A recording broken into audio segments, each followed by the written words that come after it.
Hello, welcome to our channel. And आज हमारा topic है लीवोडोपा के ऊपर। इससे पहले मैंने एंटी पार्किंसोनिज्म के क्लासिफिकेशन पे और उसके कैरेक्टर्स को लेके एक वीडियो बनाई थी। अगर आपने वो नहीं देखा हो तो डिस्क्रिप्शन में लिंक है, उसको देख लेना। और चलिए आज का शुरू करते हैं। तो लीवोडोपा जो है ना, ये डोपामिन का प्रिकर्सर है। ये मैंने आपको क्लासिफिकेशन वाले पे बता दिया था। और ये मेन ड्रग है for the treatment of idiopathic parkinsonism. ठीक है, मतलब लीवोडोपा हम यूज़ करते ही हैं। उसके बाद है more than 95% of the drug is decarboxylated in peripheral tissues. जैसे मैंने कहा था कि एंजाइम्स होते हैं जैसे माओ बी और COMT, वो उसको ब्रेन में पहुंचने से पहले ही मोर देन 95% को ही डिकार्बोक्सिलेट कर देते हैं पेरिफेरली। तो लेस देन 1 to 2% ही सिर्फ ब्रेन को क्रॉस करता है। फिर न्यूरॉन्स उसको लेते हैं और फिर वो कन्वर्ट करते हैं उसको डोपामिन में। और वो भी कौन से न्यूरॉन्स, क्योंकि मैंने आपको बताया था कि ये जो पार्किंसोनिज्म है ना, ये डिजनरेटिव डिजीज़ है। इसमें न्यूरॉन्स ख़त्म होते जाते हैं, जो डोपामिनर्जिक न्यूरॉन्स हैं। तो जो सर्वाइव कर रहे होते हैं, जो बच्चे कुछ न्यूरॉन्स होते हैं, वही लेते हैं। ठीक है, तो हमको लीवोडोपा को एक पेरिफेरल डिकार्बोक्सिलेज इनहिबिटर के साथ ही देना चाहिए, ताकि उसका हाफ लाइफ ज़्यादा हो, वो ब्रेन में ज़्यादा पहुँचे, ज़्यादा अच्छे से जो सर्वाइविंग न्यूरॉन्स हैं वो उनको टेकअप करके डोपामिन में कन्वर्ट करें। तो इसीलिए हम हमेशा लीवोडोपा के साथ कार्बिडोपा या बेंजोडाइज़ाइड उन सब का कॉम्बिनेशन ही देते हैं। अब इसके एक्शंस देख लेते हैं। सबसे पहले CNS में इसके एक्शंस जो है ना, वो सिम्टोमेटिक इम्प्रूवमेंट करता है। जैसे मैंने कह दिया था कि पार्किंसोनिज्म का कोई क्योर नहीं होता, हम बस सिम्टोमेटिक ट्रीटमेंट्स ही देते हैं। तो ये भी सिम्टम्स को इम्प्रूव करेगा। ब्रैडिकाइनेसिया और रिजिडिटी, ये सबसे पहले ब्रैडिकाइनेसिया और रिजिडिटी को कंट्रोल करता है। उसके बाद ट्रेमर, फिर ग्रेजुअली जो सेकेंडरी कैरेक्टर्स है जैसे पोस्चर हो गया, गेट हो गया, स्पीच हो गया, उसका अब नॉर्मल मूड हो गया, उन सबको कंट्रोल करता है।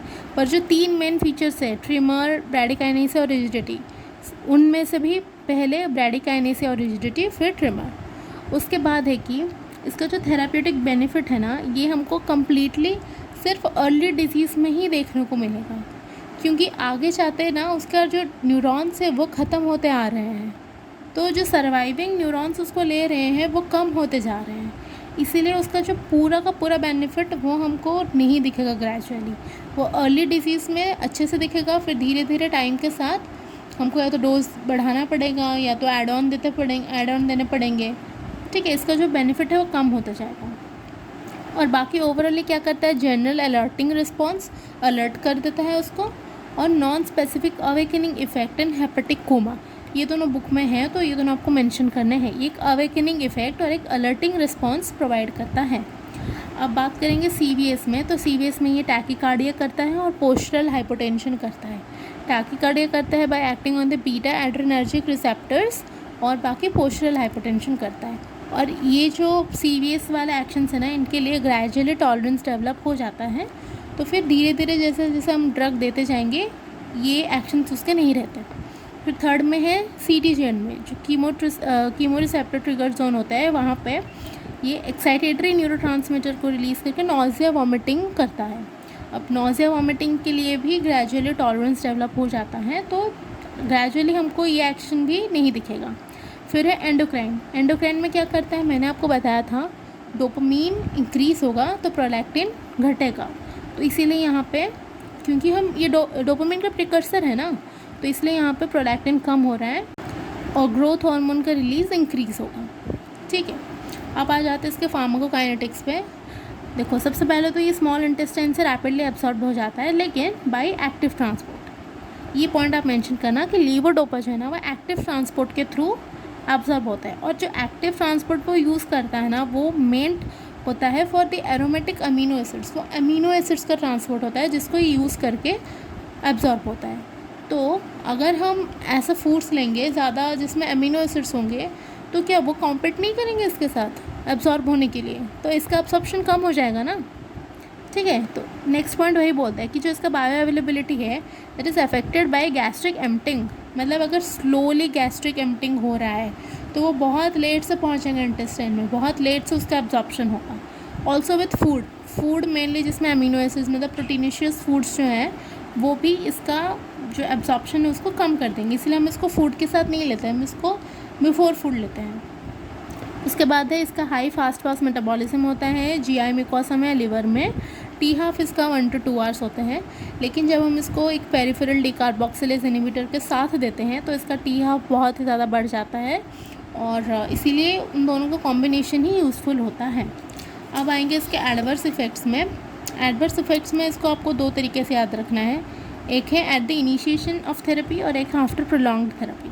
जैसे जैसे हम थेरेपी शुरू करते हैं ना, तो जैसे मैंने इसके एक्शंस बताए थे, postural hypotension, tachycardia, nausea, vomiting, ये सब शुरू में होता है। ग्रेजुअली टॉलरेंस डेवलप होने के बाद ये बंद हो जाता है, तो आपको वही सब मेंशन करना है कि नोजिया वॉमिटिंग होगा, पोस्चरल हाइपोटेंशन होगा। स्पेशली हाइपोटेंशन उनको दिखेगा जो लोग ऑलरेडी एंटी हाइपरटेंसिव्स ले रहे हैं, उनमें ज़्यादा दिखेगा, ठीक है। लेकिन फिर ग्रेजुअली इनके लिए टॉलरेंस डेवलप हो जाएगा, तो ये प्रोलॉन्ग्ड थेरेपी में नहीं दिखेगा।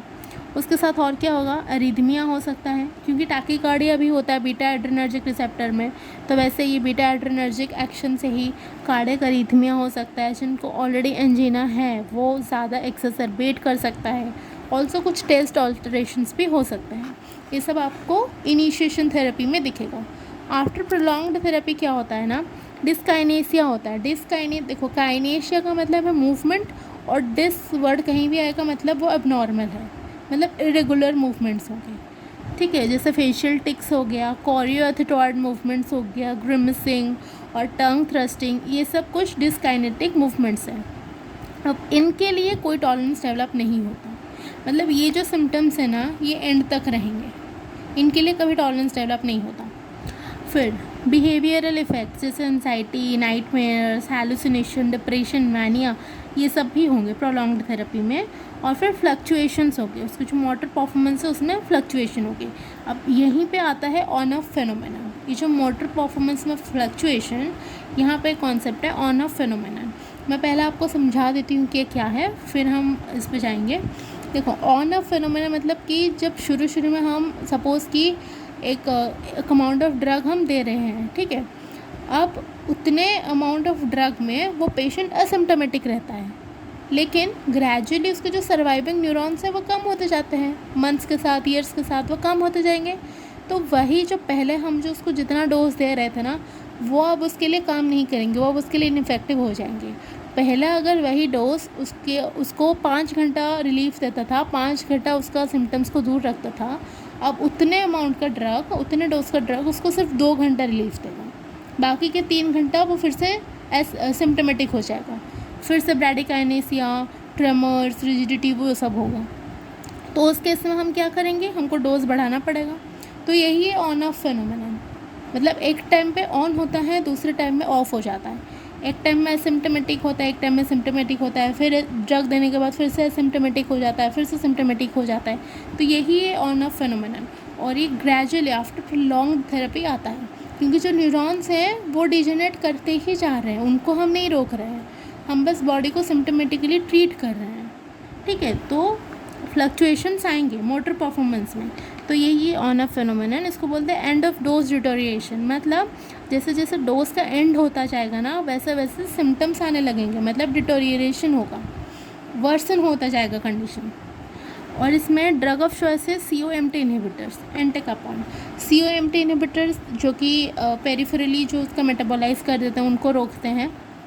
तो ये COMT inhibitors drug of choice क्यों है, क्योंकि ये पेरिफेरल में मेटाबॉलिज्म नहीं कराएंगे डोपामिन का, तो ज़्यादा से ज़्यादा ब्रेन तक पहुंचेगा, तो ज़्यादा टाइम तक डोपामिन अपना एक्शन कर पाएगा ब्रेन में, ठीक है। इसीलिए ड्रग ऑफ चॉइस है ये एंटेकापन। ऑल्दो हम यहाँ पर MAO-B इनहिबिटर्स भी यूज़ कर सकते हैं, but drug of choice COMT inhibitors ही है। अब इनमें कॉशियसली कुछ पेशेंट्स हैं जिनमें हमको ये ना कॉशियसली यूज़ करना चाहिए, जैसे एल्डरली लोगों में, और इस्चेमिक हार्ट डिजीज़ में, सेरिब्रोवैस्कुलर डिजीज़ अगर किसी को हुआ है, साइकेट्रिक डिजीज़ में, क्योंकि ये क्या करेगी, इसका थोड़ा अवेकनिंग, अलर्टिंग इफेक्ट होगा, मैंने बताया था।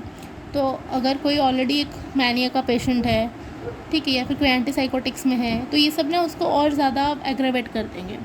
फिर हेपेटिक और रिनल डिजीज़ में, पेप्टिक अल्सर को ये वर्सन कर सकता है, ब्लीडिंग वगैरह कर सकता है, ग्लॉकोमा में या फिर गाउट में, इन सब में हमको कॉशियसली यूज़ करना चाहिए। अब इसके इंटरेक्शंस देख लेते हैं। पायरिडॉक्सिन जो है वो एनहांस करता है peripheral decarboxylation. Pyridoxine vitamin B6 वो एनहांस करता है डिकार्बोक्सिलेशन, ठीक है। दूसरे में है कि फिनोथायजीन्स, ब्यूटारीफिनॉन, मेटोक्लोप्रामाइड, ये सब जो है ये डोपामिन रिसेप्टर्स को ब्लॉक करते हैं। इसीलिए हमने इनको कहाँ पर पढ़ा था, अगर आपको याद होगा हमने ग्रोथ हार्मोन का जब हमने क्लासिफिकेशन किया था उसमें मैंने आपको बताया था कि वो एनहांस करते हैं प्रोलैक्टिन रिलीज़। उसमें हमने ऐसे ही ड्रग्स के बारे में पढ़ा था, मेटोक्लोप्रामाइड और ब्यूटारीफिनॉन और रेजरपिन, क्योंकि ये सब डोपामिन रिसेप्टर्स को ब्लॉक कर रहे हैं इसीलिए वो प्रोलैक्टिन के लेवल को बढ़ाते थे। अब यहाँ पे क्योंकि वो डोपामिन के रिसेप्टर्स को ब्लॉक कर रहे हैं तो वो लीवोडोपा का जो इफ़ेक्ट है उसको रिवर्स कर देंगे ना, क्योंकि लीवोडोपा क्या डोपामिन बना रहा है। अब डोपामिन काम करने के लिए रिसेप्टर्स तो होने चाहिए, रिसेप्टर्स अगर ब्लॉक्ड होंगे तो लीवोडोपा काम किस में करेगा, तो इसीलिए रिवर्स कर देगा। इसलिए इनके साथ हमको लीवोडोपा नहीं देना चाहिए। थर्ड में है कि domperidone blocks levodopa induced nausea vomiting. ये जो नोजिया वॉमिटिंग जब इनिशिएशन थेरेपी में होता है ना, तो कुछ लोगों में अगर सीवियर होता है तो उसको बंद करने के लिए हम डोम्पेरिडोन देते हैं, क्योंकि ये नोजिया वॉमिटिंग को ब्लॉक करेगा। कैसे? सिटी चेन में जाएगा without abolishing it's anti parkinsonian effect. ये सिटी चेन में जाके वहाँ पे लीवोडोपा इंड्यूस्ड नोजिया वॉमिटिंग को ब्लॉक तो कर सकता है, पर ये ब्लड ब्रेन बैरियर को क्रॉस नहीं कर सकता। इसीलिए जो एंटी पार्किंसोनियन के जो बाकी जो इफ़ेक्ट है उनको ये कुछ नहीं करेगा, ठीक है। इसीलिए डोम्पेरिडोन ही यूज़ करते हैं।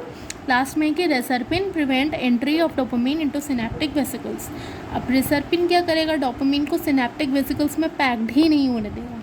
सिनेप्टिक वेसिकल्स में पैक्ड नहीं होगा तो वो फ्यूज़ कैसे करेगा मेम्ब्रेन के साथ, तो उसे डोपामिन रिलीज़ कैसे होगा, ये सब कुछ नहीं हो पाएगा।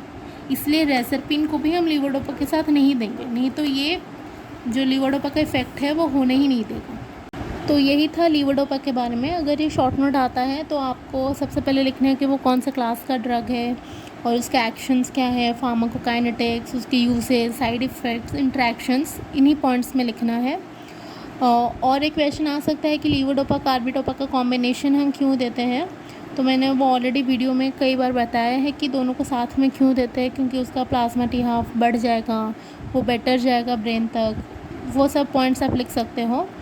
और बाकी अगर आपको वीडियो अच्छा लगा हो तो लाइक करना, शेयर करना, सब्सक्राइब करना। नोट्स आपको इंस्टाग्राम आईडी पे मिल जाएंगे, वहाँ पे भी हमको फॉलो करना। और अगर आपने इसका क्लासिफिकेशन वाला वीडियो नहीं देखा है तो प्लीज़ उसको भी देख लेना।